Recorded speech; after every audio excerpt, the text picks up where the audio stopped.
sa'yo, Panginoong Jesucristo. Nagpupuri kami sa'yo, Panginoong Jesucristo. Matuwid ang dapat gawin, masama'y iwasan natin, at tayo ay bubuhayin.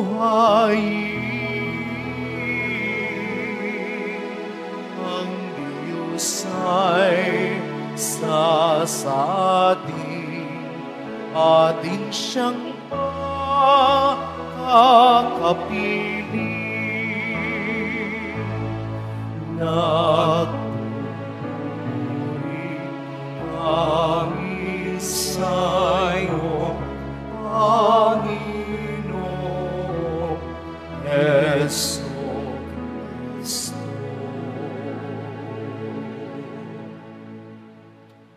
Sumainyo ang Panginoon. At sumayo rin. Ang mabuting balita ng Panginoon ayon kay San Juan. Papuri sa iyo, Panginoon. Noong panahong yun, umalis si Jesus sa Samaria at nagtungo sa Galilea, sapagkat si Jesus na rin ang nagsabing ang isang propeta'y hindi ginagalang sa kaniyang sariling bayan. Pagdating niya sa Galilea ay mabuti ang pagtanggap sa kaniya ng mga taga roon, sapagkat nasa Jerusalem din sila noong pista ng Paskwa at nakita nila ang lahat ng kaniyang ginawa roon. Nagpunta uli si Jesus sa Cana, Galilea. Doon niya ginawang alak ang tubig. Doon naman sa Capernaum ay may isang mataas na pinuno ng pamahalaan at may sakit ang kanyang anak na lalaki. Nang mabalitaan niyang bumalik si Jesus sa Galilea mula sa Judea, pinuntahan niya ito.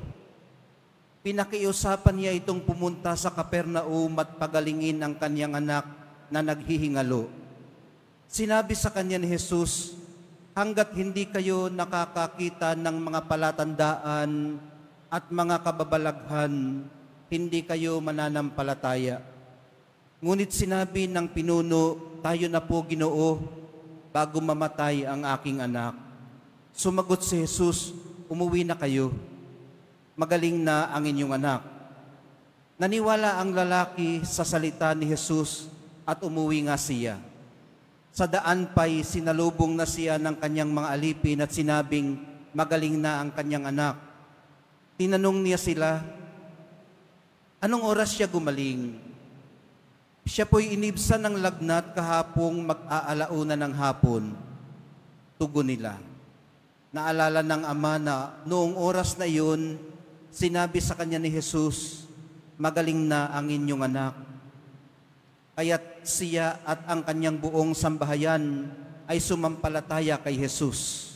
Ito ang pangalawang kababalaghang ginawa ni Jesus sa Galilea, pagpunta niya roon buhat sa Judea. Ang mabuting balita ng ating kaligtasan. Pinupuri ka namin, Panginoong Jesucristo. Pagsiya po muna po ang lahat. Good afternoon po sa inyong lahat. Good afternoon. March 31 na po ngayon. Ano ho? Lunes sa 4th week of Lent. Bukas na April na. Tapos next week, next week, Holy Week na. Tapos, 8 buwan na lang, Pasko na. Ang atin pong mga pagbasa ay nagbibigay pag-asa sa atin, sa kapunuan ng buhay, o yung tinatawag natin na fullness of life. Pwede rin naman tawagin na buhay na walang hanggan. Ito po yung buhay na darating pa. Pero ngayon pa lang, binubusog na tayo ng pag-asa sa buhay na ito. Ano ho? Ayon po kay Propeta Isaias, wala nang panambitan o kaguluhan, wala nang sanggol na papanaw, kundi mabubuhay ng matagal. Para kay Propeta Isaias, ito po ang hitsura ng kapunuan ng buhay na darating pa.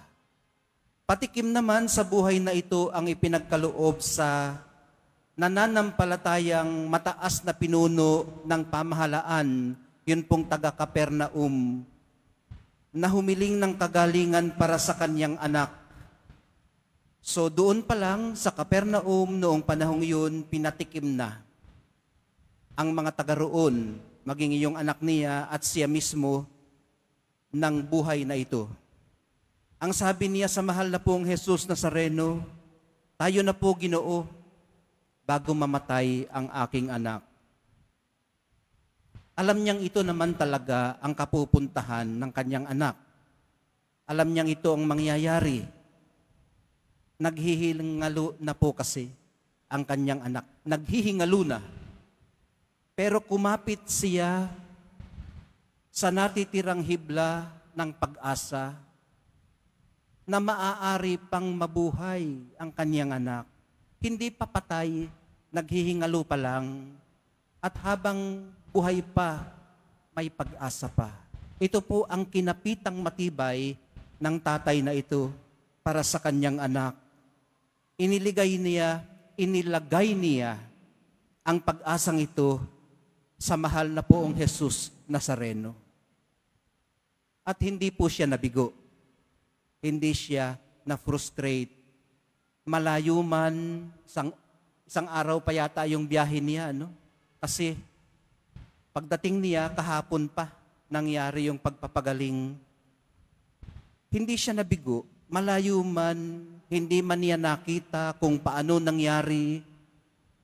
Pero umuwi po siyang magaling na ang kanyang anak. Ibinigay ang kanyang kahilingan.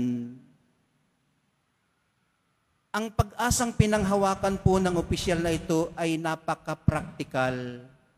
Pag-asang pwedeng mahawakan. Pag-asang hindi nakalutang sa ere. Pag-asang hindi nakasakay sa mga ulap. Kundi pag-asang pwedeng mahawakan. Kita niya, pag-uwi niya, magaling na. Hindi po ito theoretical o dikta ng mga nalalaman o mga napag-aralan.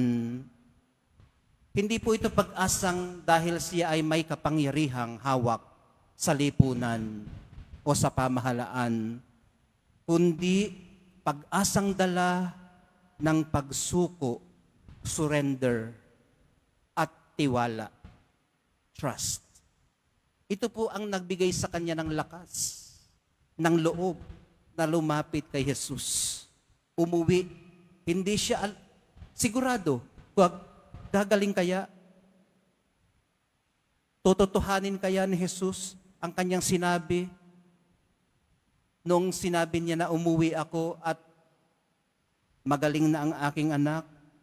Pero isinuko niya.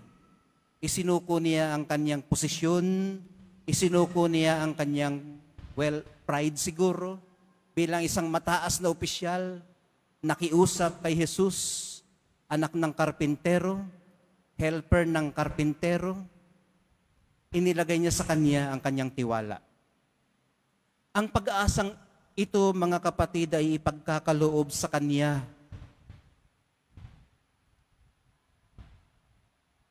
Ito ang kanyang ipinakiusap ng buong kapakumbabaan. Ang ganito pong klase ng pag-asa ang makapaghahatid sa atin sa katiwasayang dala naman ng pagtanggap. Pagtanggap sa katotohanang lahat ng bagay dito sa daigdig ay hindi pa tapos, kinakatha pa, inaayos pa. Pag-asa na nabubuhay tayo pero kaakibat ng ating pamumuhay, may mga sakit na nararamdaman. May mga binabalikat ng mga pasanin. Otherwise, kung tapos na ang lahat, maayos na ang lahat, baka naandun na tayo sa fullness of life na binabanggit natin kanina. Ang pag-asang pinanghawakan, mga kapatid, ng opisyal ng gobyerno na ito ay nagbigay sa kanya ng kalooban na panatag na kahit na hindi pa kumpleto, kahit hindi pa sigurado, pwede na niyang tahanan, pwede na niyang pagpahingahan ang pag-asa mismong ito. Ito rin po ang hibla ng pag-asang pwede nating mapanghawakan ngayon dito. Hindi pa naman nalalagot lahat ang hibla. May mga pwede pang bitinan, may mga pwede pang kapitan.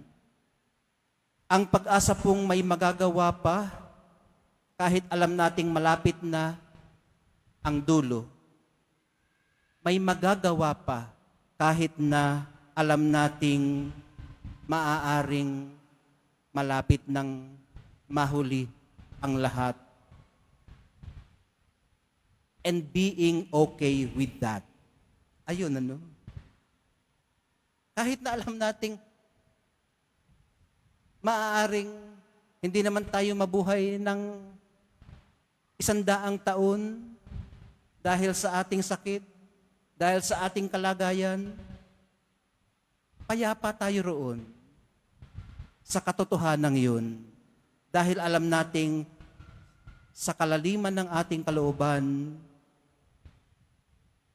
habang hindi tayo sigurado sa kinabukasan, may gumagabay sa atin.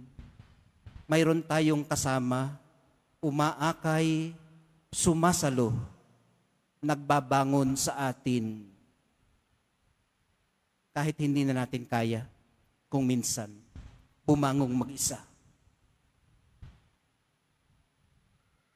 Ano man po ang dinaranas nating pait ngayon, ano man ang pinapasa natin, o yung ating mga pinagdadaanan, pwede nating balikan yung pinakaunang pagkakataon na minsan sa ating buhay, dumanas tayo ng pagmamahal. Hinipo tayo ng kamay ng Diyos. Hindi man natin maipaliwanag. Niyakap tayo at tayo ay nakatahan. Sa ating pagwawala, inaamo tayo. Sa ating pagre-rebelde sa Kanya, tinanggap tayo ng walang kondisyon. Binigyan ng kasiguruhang hindi pinababayaan. Alam natin sa ating sarili, dahil tayo'y nananampalataya, na tayo ay Kaniyang pinahahalagahan, itinuturing na kapatid at kaibigan.